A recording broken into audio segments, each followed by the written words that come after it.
Hello, welcome. Thank you all so much for joining me here. My name is Charity and this message is for Scorpio. So in this reading, we're going to be looking at some of the upcoming love energies for 2024 and anything else your guides would like to share with you. So this is going to be a traditional Celtic cross reading. We'll be looking at the heart of the matter, what's on your mind, what's crossing you, deep and recent past energies, what's crowning this, energies moving forward, how you see yourself, how others see you, hopes, fears, and a potential outcome when it comes to what is coming up in love. So let's get started. Spirit, what is the heart of the matter for Scorpio? What is Scorpio thinking right now? What is Scorpio thinking right now? What are some things going that could be crossing you? Oh, wow. What are some energies from the deep past that could be affecting this situation? The recent past. What are some energies from the recent past? What is crowning this reading? What is crowning this? What is coming towards you? Near future. How do you see yourself? How are others seeing you? What are your hopes and fears? What are your hopes and fears? And what is a potential outcome? Okay, let's get started. Heart of the matter, we have the Hierophant. Taurus energy could be significant, strong in your chart, or the person connected to or coming towards you. But this is potential commitment. Very interesting that this is what is on your mind going into the year. This is what your guides want to bring to your attention. This is a potentially committed relationship. Very stable, faithful energy. It is like somebody who wants to do right by you. You holding space for somebody who is ready to, go all in. This is the kind of energy of bringing together like friends, family, your groups, your circles, introducing your significant other to the people that are important in your life, maybe making a real statement that this is the person I'm going to be with. And it can be engagements, marriage, or just a long-term connection really on any level that is important to you. With this being the heart of the matter, it definitely feels like you have your focus right going into this year. And that could definitely be somebody thinking about you and seeing you in that way as well. What is crossing you, and this made me smile when it came out, is the Queen of Cups. Scorpio, that is your energy. Cancer and Pisces as well. But when I get the court card for the person I'm reading for coming up in the reading, I know it's them. And with this being what's crossing you, you could definitely be having some deep feelings for someone, could be falling in love, could already be in love. Now with the Queen of Cups, sometimes I feel like because it's a very intuitive, very psychic energy, and it's not necessarily like the King of Cups, the Knight of Cups, that is like consciously aware, holding out that cup, making that offer, that this Queen of Cups looks deep into their heart space. They think very deeply. They take time to process and they think about, what it is they feel and how they want to explore it, how they want to express it.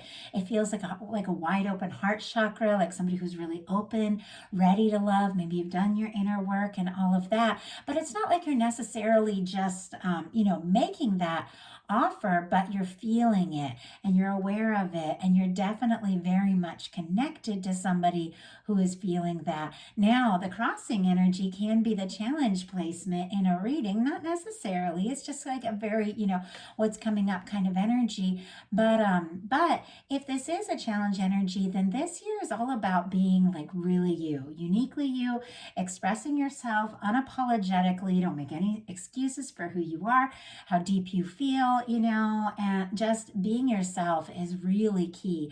And it is drawing someone towards you. Let me tell you, that looks like a beautiful match. In your deep past, you've got the Hermit and the Tower. Virgo energy could be significant, Aries and Scorpio with that Tower, but you may have dealt with something pretty intense when it came to love. Maybe a disappointment, maybe a breakup, maybe something that you thought, was going to go someplace, be stable, or go in a certain direction that you expected, really maybe came apart or shook you up, and you decided to take a little time on your own. I mean, the Tower and the Hermit could be somebody deciding to be single, which maybe could have come as a shock to somebody else if this was like a connection that maybe they were pursuing and you knew wasn't right for you, but this could also be something that, happened that really, that really shook you up. Maybe something, maybe, it doesn't necessarily have to be a breakup. Could have been something like a big change in your life. Could have been a move, a job change, something like that. The thing about the tower, though, whenever the tower comes in, really what is broken down is in the tower are things that never truly represented who we are. It's really the universe, our guides, our higher self that comes in and breaks down structures that no longer serve, that no longer match who we are. I like this particular tower because you see how these energies, they're kind of falling together and getting closer. Could have even gotten like much closer to someone because of a challenging situation, but you also could have taken some time to be on your own, to process, to think, and some of you to hold space for somebody that is ready to go all in, that is going to just love you for you, and you are just going to be unapologetically you. Maybe you'd rather be single than settle for anything less with that kind of energy. And I feel like that's extremely, like it seems like you've been through challenges, but it seems like you've really managed it and handled it well. In the recent past, we have the Five of Swords. Aquarius energy could be significant, but this can be conflicts, confusion, drama, stress. It's mental energy. Swords are all mental energy. So sometimes it's kind of going around in circles in your own mind and that sort of thing. But sometimes it is a situation of deciding, you know what? I don't want the pointless drama. I don't want the pointless battles. I'd rather throw down my sword, not even be right, and just walk away than get caught up in this kind of petty stuff. And it's interesting because it's like, I just feel like you're not going to play the games. You're not going to play the petty stuff. You're not going to, go around in circles and stress about things that just don't feel right, because you're holding space for something pretty major, and you are like calling it in this year. I'm going to go ahead and get a clarifier. Spirit, why do we have this Five of Swords in the recent past for Scorpio? Why do we have the Five of Swords? Page of Wands, yeah. Strength card here as well, which is interesting because it's showing up in your potential outcome too. The Strength card is having the strength to do something. Maybe something for your own best interest. Maybe it was hard. Maybe you even had to walk away from a situation where there were feelings invested if somebody was just bringing nothing but stress and drama into your life. But with the Five of Swords, we have it clarified by the Page of Wands. This is a fresh start. This is a new step. And I feel like after whatever that tower energy is, and this pettiness that you don't want to be caught up in anymore, you're ready for a fresh start, taking some new steps. The Page of Wands can be messages, communication, taking interest, initiating something. Aries, Leo, Sagittarius energy could be significant here. It can be starting a new job. It can be meeting somebody that you could, that you're very interested in. It could be a new beginning something, or taking, something further in a creative field, doing something you're passionate about. But it seems like it is lining you up, whatever this decision that you made, and it really is doing something that feels right. Even if it's something small, it's something that feels right and something that's for you. It is leading you right towards, I have to say, the right person, the right connection, the right experience, and what you are holding space for, because crowning this, we have the Emperor. Aries energy could be significant here, and Aries energy, something could really pay off in a big way, especially if you took some time, maybe during Aquarius season we have coming up here, to make some changes, set some new intentions, get really clear about what you want. This is taking definitive action towards what matters to you. This is bringing some order to your life. This is really, just stating to the universe, to yourself, and to others, if that's what you need to do, I know who I am. I know what I want. I know what I'm passionate about. I know what I want to focus on. And when it comes to a love connection, I am holding space for Emperor energy, which is somebody who is sure about themselves and sure about me. Someone who comes in and comes all the way in to stay. I feel like I definitely went through some times in my life. I was really attached to somebody that just didn't show up. It just didn't show up for me, and in any way that was really what I needed. It was so hard because I was like so attached, but it didn't make me happy. It wasn't right. And I was like, you know what? This is hard, but I've got to just attach, because this isn't a match. Even though I'm like interested in this, it's not a match for what I really want, because what I really want is somebody who is equally interested in me, equally ready to show up, equally ready to be there. And I created space in my life. I kind of, and it's kind of interesting how much I identify with this. It was hard. It was hard to admit that what I really wanted wasn't working at the time, but I took some time for myself. I pulled out of a lot of stressful and petty things. I began to really work, honestly, on my art, my book, my channel, things like that. And it was interesting because all of that work that I was doing for myself landed me in the right place, the right time to connect and fully connect with somebody who was very, very sure about me. And there's something really, just really good about somebody who knows you're the one and knows your worth, taking that action and taking those steps and making it happen. And with the Emperor energy, that really is that energy of the one. Doesn't mean male, female, nothing like that. It's just an energy that we hold, but it is the energy of a connection that is potentially very positive and potentially, very lasting. Some of you could even be dealing with a strong soul connection there. Energies moving forward is the Magician, which I love. Aries and Gemini energy for me as a reader, but this is setting intentions. Setting intentions from your heart. You've got, the Magician uses all the tools in the tarot to manifest something that they really desire. They use the Swords, which is your thoughts, really setting your intentions, thinking about what it is you want. Then the Cups, which is your emotions, your intuition, trusting your intuition as you set intentions, but also thinking about how you're feeling about what you're thinking before you take action. Then the Wands is taking action from a space when you're feeling really good about what you're thinking about, leads to a positive manifestation, which is that Pentacle. So it's really like all the aces, but it is consciously deciding, what do I want? How do I feel about it? And then taking action when you're feeling good. You ever notice how when you take action, when you feel stressed or rushed or nervous or fearful that you're going to lose an opportunity or something, it ends up kind of backfiring a lot of the time because you just rushed and you were stressed. But when you take time to clear your head, think about what you really want, have that confidence, trust that the universe is lining up the things at the right time and the right place, and you take action when you feel good, the way it just tends to unfold in such a positive way. Well, that's what you're doing. And I have to say, with this Aries and Gemini energy, something that you really initiate here in like June, like April, springtime, March, April kind of energy, could unfold and come together by June. You could be really, in this energy, whatever it is you set your intentions on. And interesting how you're seeing yourself as the Queen of Wands, which is more of this Aries energy. So I feel like you're getting really clear. In the first few months of the year, you could be, creating some healthy boundaries, deciding what it is you want, looking at last year, deciding what didn't work, what you want to do differently, what kind of, love you want, life you want, and really setting those intentions. But here you are, I feel like, in the very near future, feeling excited, feeling passionate, feeling sure.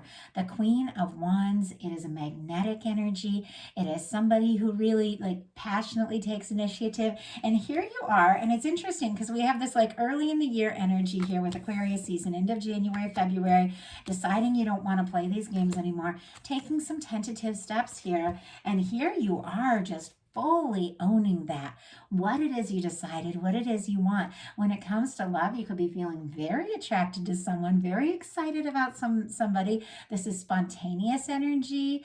And I know because I'm Queen of Wands and I have no trouble. I have no trouble telling somebody if I'm interested in them, if I like them, that sort of thing. So you could be feeling really excited about something. Somebody could be feeling extremely drawn to you.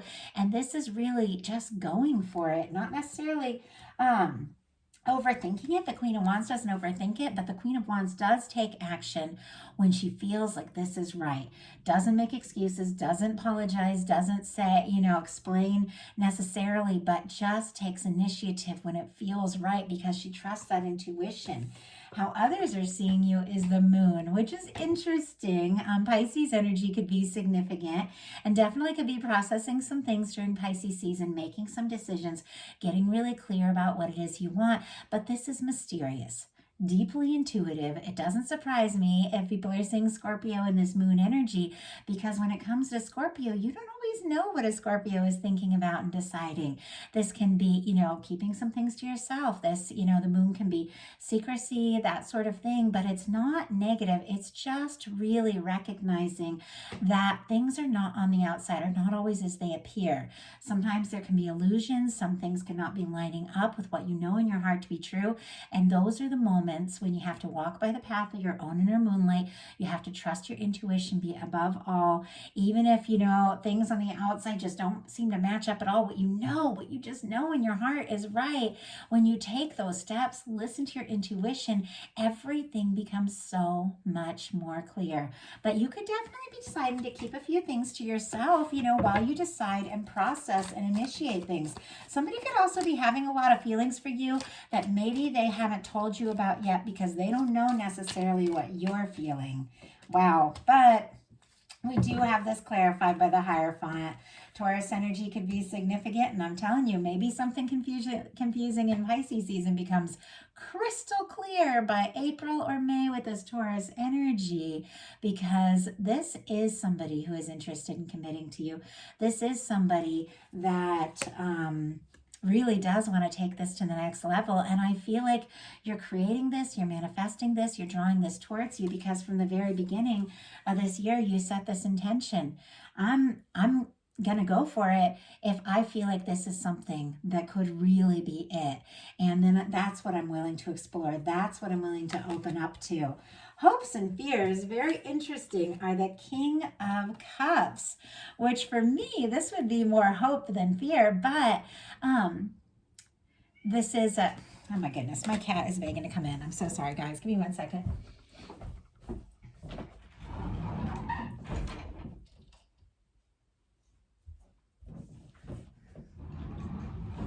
I'll let him say hi real quick. I feel like my animals get more involved in Scorpio readings than like any other ones. You want to say hi to everybody? Okay, now don't knock my tripod over. Okay, here we go. Okay. Pisces energy could be significant, but you know how I was talking about with the Queen of Cups energy might be, holding, feeling some things, but maybe holding them close to your heart while you decide what to do. Well, the King of Cups really does step forward. This is a very conscious energy of emotions, feeling very confident and sure about, what it is that you're feeling and taking a step. Now, some of you could be guided to take a bold step when it comes to love and could be a little nervous about it. You also could have someone coming towards you, and I have to say, regardless of sign, this could be literally any sign, it is a match. It is a match for your energy. It is somebody coming forward from the heart. Maybe you might, be a little nervous because it's hard to believe that it's possible, but I've seen it happen over and over and over again. When we are like really holding space for something and we know we're worthy of it, we know we deserve it, it's because that's what the universe is wanting to bring us. And I think you are holding space for someone who's a match for you, holding space for someone who is ready to be open and step forward. So claim it, because you are anchoring in this energy. For the potential outcome, we have the Strength card, the Seven of Wands, and the Page of Coins. So it's very interesting here. Now, I have to say a lot of Leo energies. Summer could be really, really some things coming in. And then Taurus, Virgo, and Capricorn with this Page of Coins. And I feel like the only, let's see. No, I feel like I was trying to think if there were some signs that didn't show up, because usually almost every sign shows up in every reading. But anyway, I won't worry about that because we all have everything somewhere in our chart. But this is a new beginning. This is a new opportunity. And it feels like you holding that space, making some healthy choices, having the strength to step forward towards what you know in your heart is right for you is causing some things to really open up in a big way. It's interesting because I feel like these cards have a lot in common since they both are Leo energy and they both take a lot of strength. The Seven of Wands is like a hero's card. It's taking the higher ground and it is saying no to the things that don't serve, that don't feel right, so you can say yes to what you're passionate about. Now, through the course of the year, you might have some different people interested in you, but your guides are saying focus on what feels right, what you get excited about, and what is a match for you, because with this beautiful strength energy, you are listening to your heart, you are stepping forward, you are manifesting in these things that are matched to all this beautiful energy, and you're attracting something in. So you definitely want to make the choice that feels right, because with the Page of Pentacles, this is an offer. Now, this can be, friendly, it can be somebody professional, it can be somebody just asking you out to, talk, can be somebody opening up and telling you, hey, I've been wanting to see you. That's a kind of a tentative energy here with the Page of Pentacles, but look at what is here with it. It's the King of Cups. It's something that starts, with just, hey, let's meet, let's talk, something like that, that has so much more behind it. And this is the kind of genuine, mature, like somebody who knows that if they make an offer, they have to have what it takes to back it up, like a mature energy of somebody who is, potentially falling for you, falling hard for you with the King of Cups, but also making an offer that could ultimately lead to the commitment that you're holding space for, and the commitment that you are creating and magnetizing into your life. So that is the message that I have for you. I do love it with these and readings for the whole year. It's like I never know what's going to come out. And as a reader, I'm going to work through every energy that we get and talk about it. But I feel like a lot of these readings so far have been looking really good. And I think it's just that you guys have been doing your, you've been getting really clear about who you are, how you feel, the kind of connections you want. You're setting some intentions, you're doing that, inner work, you're owning who you are, you're recognizing what you really want, and you're manifesting in some beautiful things. And this year looks really, really fantastic. So I'm happy. If you enjoyed the reading, please put a like on it. If you haven't subscribed yet, I would love if you would. If something spoke to you and you'd like a personal reading, my website is charityjanice.com. I have lots of options there. And if you would like to hear more of my story, get bonus content throughout the month, collective love readings for the new moon, full moon, spontaneous messages as I feel guided. My Patreon is open. I'm putting bonus content there. I'd love to connect with you all. Happy New Year. I will be putting up the bonus How Do You Truly Feel love readings here on this channel in the middle of the month. Thank you so much.